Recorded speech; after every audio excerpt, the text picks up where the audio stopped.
শুধু রিয়েল এস্টেটে নয়, বেলঘড়িয়ার অর্পিতার অভিজাত আবাসনের ব্লক 5 এর 8 ঠিকানায় আরো একটি সংস্থার হদিশ। নতুন একটি টেক্সটাইল সংস্থার খোঁজ পেল ইডি। যে আপডেট পাচ্ছি আমরা, অর্পিতার বেলঘড়িয়ার ঠিকানায় টেক্সটাইল কোম্পানির হদিশ। শুধুমাত্র রিয়েল এস্টেটে নয়, বেলঘড়িয়ার অর্পিতার অভিজাত আবাসনের ব্লক 5 এর 8 ঠিকানায় আরো একটি সংস্থার হদিশ। নতুন একটি টেক্সটাইল সংস্থার খোঁজ পেল ইডি। রিয়েল এস্টেট এবং ওই টেক্সটাইল কোম্পানির বার্ষিক সাধারণ বৈঠক একই দিনে হয় বলে জানা গিয়েছে। আরো বিস্তারিত জানাতে পারবো, আমাদের সঙ্গে রয়েছে আমাদের প্রতিনিধি অমিত। অমিত, আর কি আপডেট পাচ্ছি এই বিষয়ে আমরা?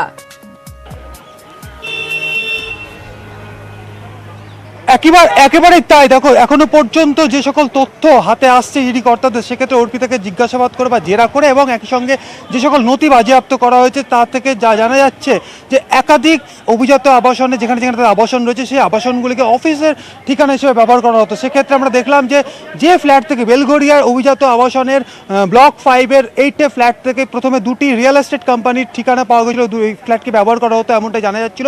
এই মুহূর্তে যেটা জানা যাচ্ছে যে আরও একটি কোম্পানি, যেটি টেক্সটাইল কোম্পানি, যে কোম্পানির ঠিকানা হিসাবে বেলঘড়িয়ার ওই অভিজাত আবাসনের ব্লক 5 এর 8 ফ্ল্যাটকে দেখানো হয়েছে। সেক্ষেত্রে এই সকল যে কোম্পানিগুলো তথ্য উঠে আসছে, সেক্ষেত্রে এই কোম্পানির বিনিয়োগ কিভাবে হয়েছে বা এই কোম্পানির কেন খোলা হয়েছিল, কোম্পানির ডিরেক্টরকে, সেক্ষেত্রে যদি দেখা যায় যে রিয়েল এস্টেট কোম্পানির ক্ষেত্রে 3 জন আলাদা আলাদা ডিরেক্টরের নাম উঠে আসছে। সেক্ষেত্রে একই সঙ্গে আমরা যে টেক্সটাইল কোম্পানি থেকে সেখানে অন্য 2 জন ডিরেক্টরের নাম পাওয়া যায়। সেক্ষেত্রে অর্পিতা মুখোপাধ্যায়ের ভূমিকা কী ছিল? অর্পিতা মুখোপাধ্যায় কি অন্য কোনো পদাধিকারী বা পদ সামলাতেন?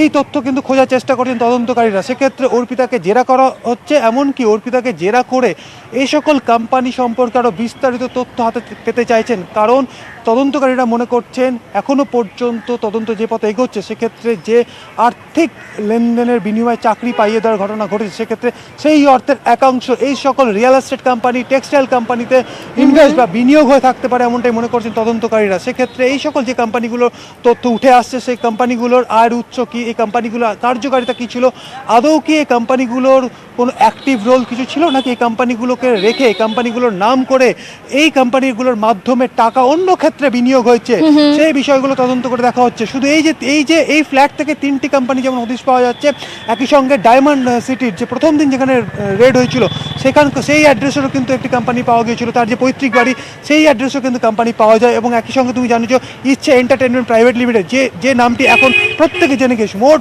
সর্বকুল্লে দেখা যাচ্ছে 5 থেকে 6টি কোম্পানির কিন্তু ইতিমধ্যে হদিশ পেয়েছেন তদন্তকারীরা। আচ্ছা অমিত, আরো একটা বিষয় যেটা জানতে চাইবো, এই যে কোম্পানিগুলোর নাম উঠে আসছে, এগুলো কি ঠিকঠাক রয়েছে কোম্পানিগুলো নাকি ভুয়ো কোম্পানি, এই বিষয়ে কি জানা যাচ্ছে?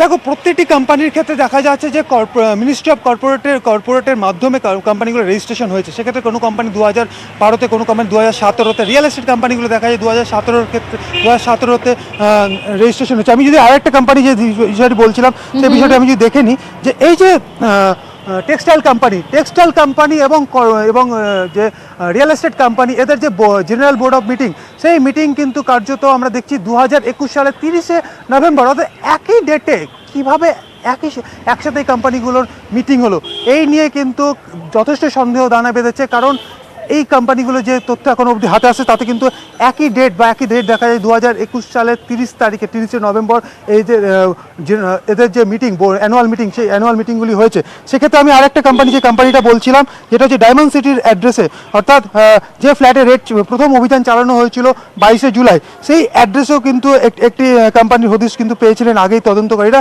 সেক্ষেত্রে দেখা যাচ্ছে যে এই কোম্পানিতে যে ইনভেস্ট হিসেবে প্রায় দেখা যাচ্ছে যে প্রায় 1 লক্ষ টাকার উপর ইনভেস্ট তারা করেছিল, এমনটা কিন্তু উল্লেখ রয়েছে এমসি এর যে পেজ, অর্থাৎ মিনিস্ট্রি অফ কর্পোরেটের যে পেজ, তাতে যার মাধ্যমে যা রেজিস্ট্রেশন হয়েছিল, তাতে দেখা যাচ্ছে যে তাতে 1 লক্ষ টাকার উপরে কিন্তু বিনিয়োগের কথা উল্লেখ ছিল। সেক্ষেত্রে এই কোম্পানিগুলির ট্রানজাকশন কি হয়েছে, কোম্পানিগুলোর কার্যকারিতা কি ছিল, সবগুলোই কিন্তু এই মুহূর্তে ইডির রাডারে। বেশ, ধন্যবাদ অমিত। নিয়োগ দুর্নীতিতে আরো টাকার খোঁজে ইডি। অর্পিতা মুখোপাধ্যায় 8টি ব্যাংক অ্যাকাউন্ট ফ্রিজ করলো ইডি। অর্পিতার নামে কোম্পানির 8 ব্যাংক অ্যাকাউন্টই ফ্রিজ করা হয়েছে। এদিকে ইডির নজরে পার্থ চট্টোপাধ্যায়, অর্পিতা মুখোপাধ্যায়ের আত্মীয়দের ব্যাংক অ্যাকাউন্ট ও জমি। আপনাদের আবারও জানিয়ে রাখি, নিয়োগ দুর্নীতিতে আরো টাকার খোঁজে এবার ইডি। অর্পিতা মুখোপাধ্যায়ের 8টি ব্যাংক অ্যাকাউন্ট ফ্রিজ করলো ইডি। আরো বিস্তারিত জানাতে পারবো, আমাদের সঙ্গে রয়েছে আমাদের প্রতিনিধি অনুপ। আমরা এই বিষয়কে আপডেট পাচ্ছি, অর্পিতা মুখোপাধ্যায়ের 8টি ব্যাংক অ্যাকাউন্ট ফ্রিজ করেছে ইডি। তো ইডি সূত্রে খবর, মূলত অর্পিতা মুখোপাধ্যায়ের নামে থাকা কোম্পানির যে 8টি ব্যাংক অ্যাকাউন্ট ইতিমধ্যে ইডির পক্ষ থেকে ফ্রিজ করা হয়েছে এবং পার্থ চট্টোপাধ্যায় এবং অর্পিতা মুখোপাধ্যায়কে জিজ্ঞাসাবাদ করে বেশ কিছু তথ্য মিলেছিল ইডি আধিকারিকদের। এবং অর্পিতা মুখোপাধ্যায় ও পার্থ চট্টোপাধ্যায় ঘনিষ্ঠ যে সমস্ত আত্মীয় আছে তাদের ব্যাংক অ্যাকাউন্টের দিকেও কিন্তু ইতিমধ্যে ইডির নজর, এবং এগুলোই তারা কিন্তু ইতিমধ্যে নজরদারি চালাচ্ছে। অন্যদিকে দেখবে দেখা যাবে পার্থ চট্টোপাধ্যায় অর্পিতা মুখোপাধ্যায়ের আত্মীয়দের নামে একাধিক নিউ টাউন থেকে শুরু করে রাজারহাট বিস্তীর্ণ যে পুরো রাজ্য জুড়ে একাধিক কিন্তু সম্পত্তি হদিশ মিলেছে এবং সেই সমস্ত সম্পত্তির দিকে ইডির পক্ষ থেকে খতিয়ে রাখা হচ্ছে। তারই পাশাপাশি অর্পিতা মুখোপাধ্যায়ের নামে কিন্তু দেখা যাচ্ছে একাধিক কোম্পানি, তার মধ্যে 8টি কোম্পানির অ্যাকাউন্ট কিন্তু ফিক্স করা হয়েছে। এখানে ইডি মনে করছে যে এখানে বিপুল পরিমাণে অ্যাকাউন্টগুলো টাকা রাখা আছে, এই অ্যাকাউন্টগুলোর মাধ্যমে কিন্তু এই কালো টাকা সাদা করার একটা প্রক্রিয়া থাকতে পারে বলে মনে করছে।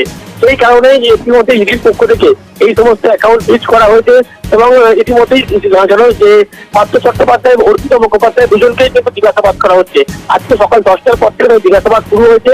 মূলত এই সমস্ত অ্যাকাউন্ট সম্পর্কিত বিষয় এবং পার্থ চট্টোপাধ্যায় অর্পিতা মুখোপাধ্যায় যে আত্মীয় তাদের যে ব্যাংক অ্যাকাউন্ট সম্পর্কিত বিষয়, সেখানে টাকা রেখেছিলেন কিনা তারা এবং তার যে ঘনিষ্ঠ আত্মীয় আছে তাদের একাধিক সময় হদিশ মিলছে, সেখানে তাদের যে ভূমিকা আছে এই ব্যাপারে কিন্তু জিজ্ঞাসাবাদ প্রক্রিয়া ইতিমধ্যেই শুরু হয়েছে। বেশ বেশ, ধন্যবাদ অনুপ। আজ পরের খবরে নিমতলায় কাঠের